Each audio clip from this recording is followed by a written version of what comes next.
Então se achou ali por acaso um homem de Belial, cujo nome era Seba, filho de Bicri, homem de Benjamim, o qual tocou a trombeta, e disse: Não temos parte em Davi, nem herança no filho de Jessé, cada um às suas tendas, ó Israel.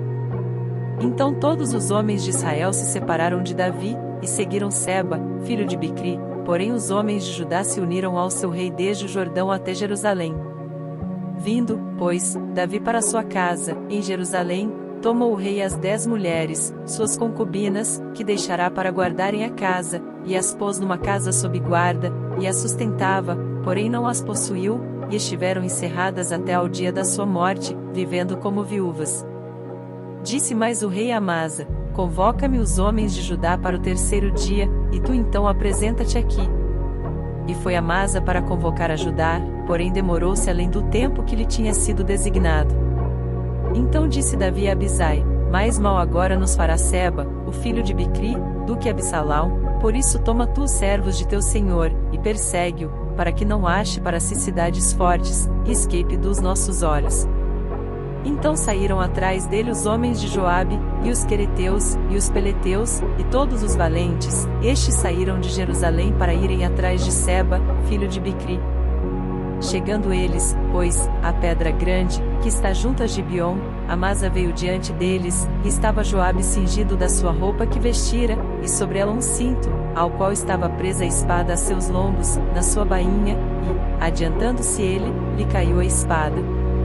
E disse Joabe a Amasa: Vai bem, meu irmão? E Joabe, com a mão direita, pegou da barba de Amasa, para o beijar.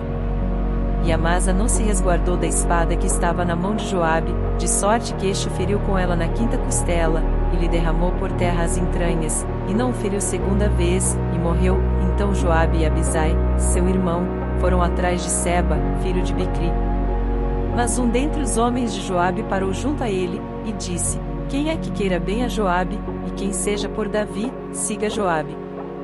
E Amasa estava envolto no seu sangue no meio do caminho, e, vendo aquele homem, que todo o povo parava, removeu Amasa do caminho para o campo, e lançou sobre ele um manto, porque via que todo aquele que chegava a ele parava.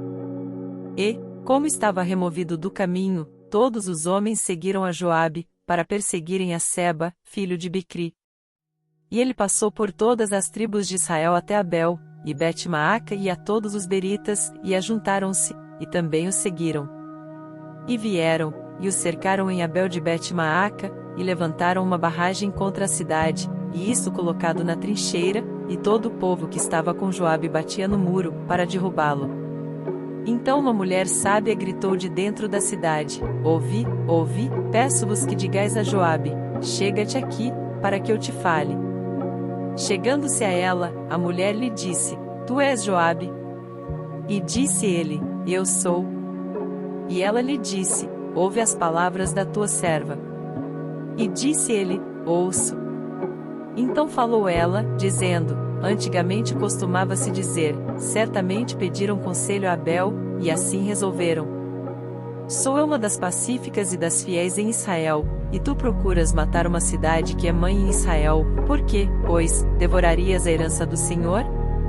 Então respondeu Joabe, e disse: Longe, longe de mim que eu tal faça, que eu devore ou arruíne. A coisa não é assim, porém um só homem do monte de Efraim, cujo nome é Seba, filho de Bicri, levantou a mão contra o rei, contra Davi, e entregai-me só este, e retirar-me-ei da cidade. Então disse a mulher a Joabe: Eis que te será lançada a sua cabeça pelo muro. E a mulher, na sua sabedoria, foi a todo o povo, e cortaram a cabeça de Seba, filho de Bicri, e a lançaram a Joabe. Então este tocou a trombeta, e se retiraram da cidade, cada um para a sua tenda, e Joabe voltou a Jerusalém, ao rei. E Joabe estava sobre todo o exército de Israel, e Benaia, filho de Joiada, sobre os quereteus e sobre os peleteus. E Adorão sobre os tributos, e Jeosafá, filho de Ailude, era o cronista. E Seva, o escrivão, e Zadoc e Abiatar, os sacerdotes. E também Ira, o jairita, era o oficial mor de Davi.